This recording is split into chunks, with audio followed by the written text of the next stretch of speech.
दुनिया में आज के समय हर एक इंसान सफल होना चाहता है।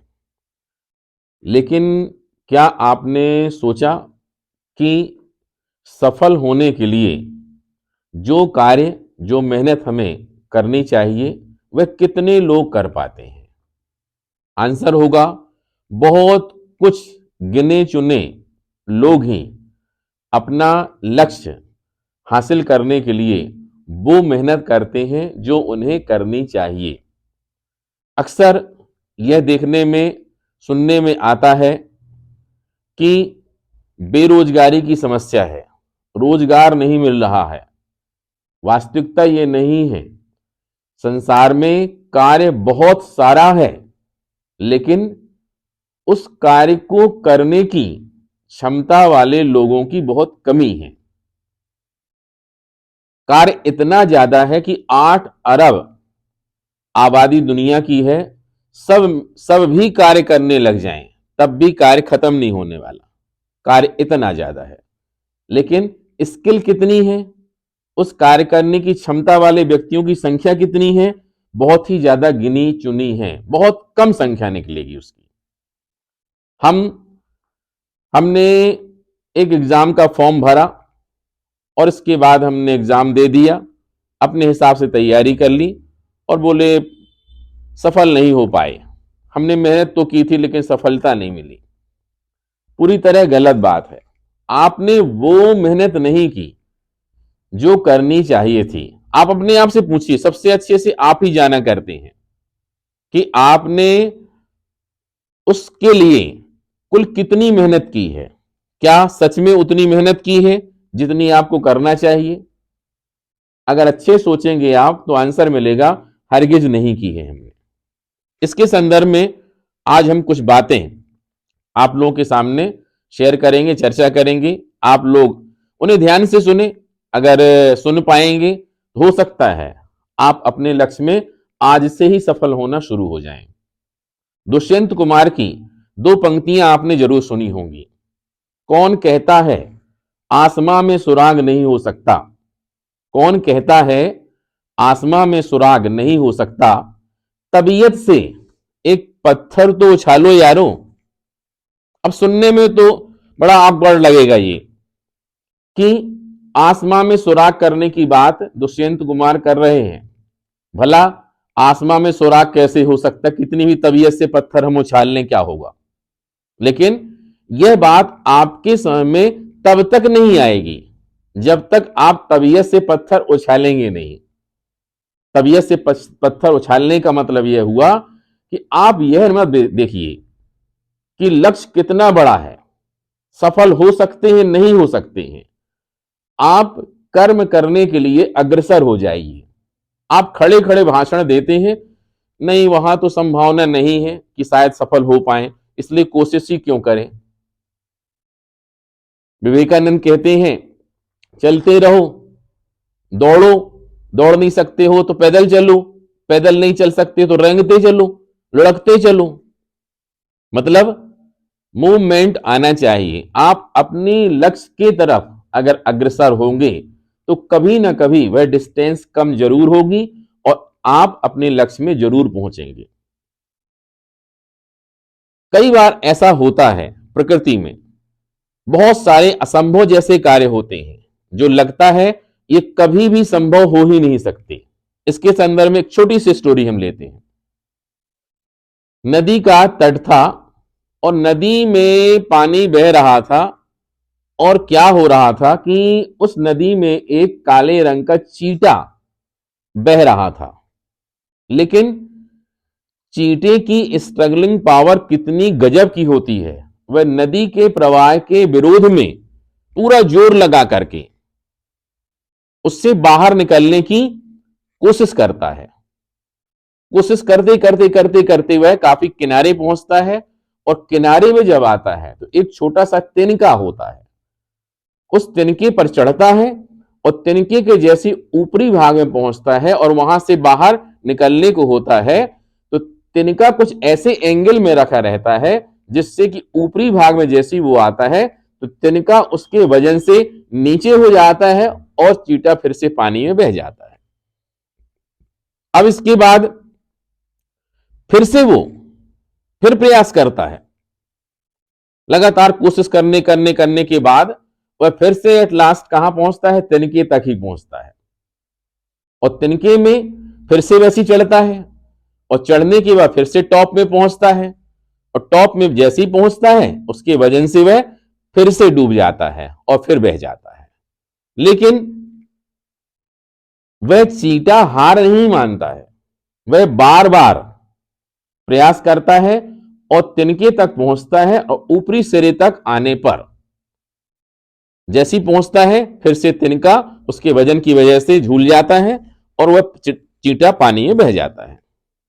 आप अपनी लाइफ में जब प्रयास करते हैं, एक बार असफल हुए, दो बार असफल हुए, हमारी लायक है नहीं है, एक काम करते हम नहीं करते, आप उसके बारे में बढ़कर के सोचते ही नहीं। होते होते क्या होता है कि बाजू में इस घटना को एक साधु पुरुष बैठे हुए थे, देख रहे थे और उन्होंने काउंट किया कि यह लगातार 8 बार प्रयास कर चुका है। 9वीं बार फिर प्रयास करता है और उसके बाद फिर से बह जाता है।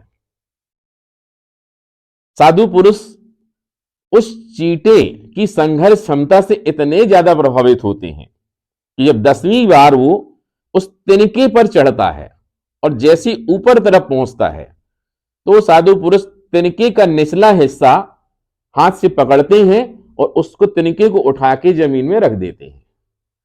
चींटा गजब की फुर्ती से बहुत तेज भागते हुए निकल जाता है। अब उसके मन में यही आया होगा कि उसका प्रयास सफल हो गया। डेली लाइफ में भी हम, अपने दैनिक जीवन में भी हम ऐसी घटनाओं से रूबरू होते हैं। कई बार कुछ ऐसे लक्ष्य होते हैं जो असंभव लगते हैं, लेकिन अगर हमने प्रयास किया तो फिर तिनके को उठा के बाहर रखने वाला कि कोई अदृश्य शक्ति जरूर होती है। चींटे को साधु पुरुष तो नहीं दिख रहे थे, हमारे ब्रह्मांड में परम पिता परमात्मा ईश्वरी शक्ति जरूर होती है। और अगर आपने प्रयास सचमुच में अच्छे से किया है, तबीयत से पत्थर उछाला है, तो फिर आप ये समझिए कि आपके तिनके को उठा के बाहर निकाल के रखने वाला कोई जरूर आपको देख रहा है, आपके प्रयास को जरूर देख रहा है। अगर आप ऐसा कर पाएंगे तो लाइफ में जरूर सफल होंगे। एक और हम रियल स्टोरी आपको सुनाते हैं इसी से रिलेटेड। आपने माइकल फैराडे का नाम तो सुना होगा। फिजिक्स में माइकल फैराडे का योगदान बहुत है। माइकल फैराडे ने इलेक्ट्रोमैग्नेटिक इंडक्शन की डिस्कवरी की थी, विद्युत चुम्बकीय प्रेरण की खोज की थी और इस डिस्कवरी के लिए वो प्रेरित हुए थे कहां से?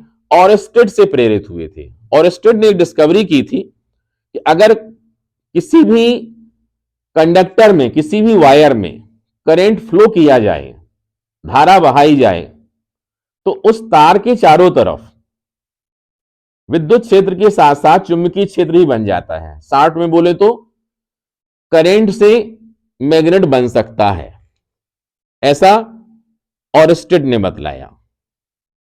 ऑरस्टेड ने कब बतलाया? 1820 में बतलाया।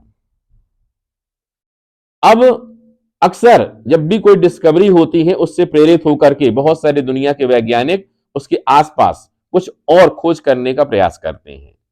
माइकल फैराडे के मन में एक बात आई कि जब इलेक्ट्रिसिटी से मैग्नेट बन सकता है तो मैग्नेट से इलेक्ट्रिसिटी क्यों नहीं बन सकती? और उन्होंने एक्सपेरिमेंट करना शुरू किया। एक मैग्नेट ले लिया, एक क्वाइल ले लिया, उसमें गैल्वेनोमीटर जोड़ लिया। अब मैग्नेट को क्वाइल के पास ले गए, मतलब उस पर बाहर से मैग्नेटिक फील्ड अप्लाई किया। लेकिन होता क्या है?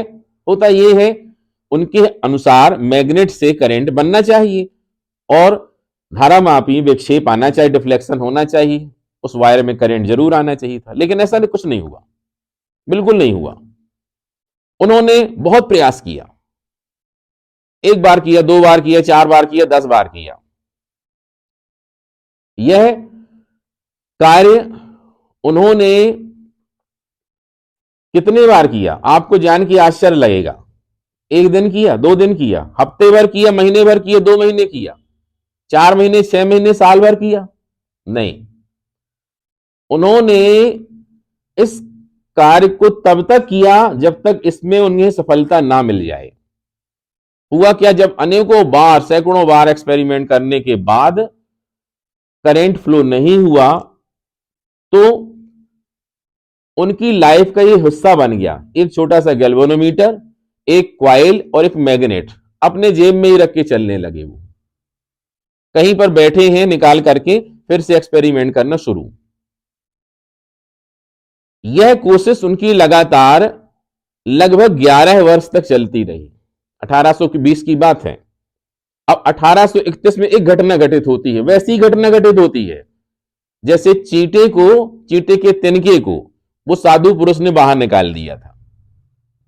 होता क्या है, कहीं से बाहर से आ रहे थे, अपनी लैब का ताला उनने खोला, रात हो गई थी, और इसके बाद शाम का समय था, और इसके बाद जैसे ही ताला उनने खोला, अचानक झुके तो उनके जेब से वो मैग्नेट और क्वाइल गिर गई। जैसी गिरती है तो उन्हें एहसास हुआ कि गैल्वेनोमीटर में डिफ्लेक्शन आया है, मतलब उन्हें एहसास हुआ, लगता है वायर में, क्वाइल में करंट फ्लो हुआ है। लेकिन दोबारा जब उठा के फिर से वैसी किया तो कुछ नहीं हुआ था। उन्होंने दोबारा फिर से जेब में रखा उसको, और दोबारा फिर गिराया, फिर देखा कि हां कुछ तो हो रहा है।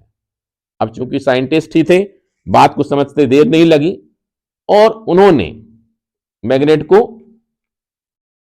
क्वाइल के पास ले जा करके रिलेटिव मोशन कराई, और इस प्रकार से उसमें करंट फ्लो होने लग गया। सोच के देखिए, अगर फैराडे ने एक्सपेरिमेंट नहीं किया होता सफल, तो आज दुनिया में जो लाइट है, जो करंट है, वह किसकी देन है? माइकल फैराडे की ही देन है। हम उसी मसाल के युग में जी रहे होते। हो सकता 50 साल, अगले 50 साल तक, 100 साल तक वो डिस्कवरी नहीं हो पाती, दुनिया 100 साल, 50 साल पीछे रह जाती। तो आप आज से शपथ लें कि जो कार्य करेंगे, एक कार्य करेंगे और उस लक्ष्य को फिक्स कर लेंगे, और उसके लिए जितनी कोशिश होना चाहिए वह कोशिश करेंगे, तभी आपको वो लक्ष्य हासिल हो पाएगा। अदरवाइज आप अपने समय की बर्बादी करते हैं, पैसे की बर्बादी करते हैं, और व्यर्थ के भाषण देते हैं कि नहीं, मुझे सफलता नहीं मिल पा रही है। दुनिया में याद रखिए, कार्य बहुत सारे हैं, बहुत सारे हैं, करने वाले लोग कम हैं। आप अपने अंदर क्षमता विकसित करिए, कार्य बहुत सारे दिखने लग जाएंगे। तो उम्मीद है इस प्रेरक प्रसंग से आपको लाभ मिलेगा, और आप अपना कार्य जरूर शुरू करेंगे, और आपको सफलता जरूर मिलेगी। हमारी शुभकामनाएं आपके साथ में है।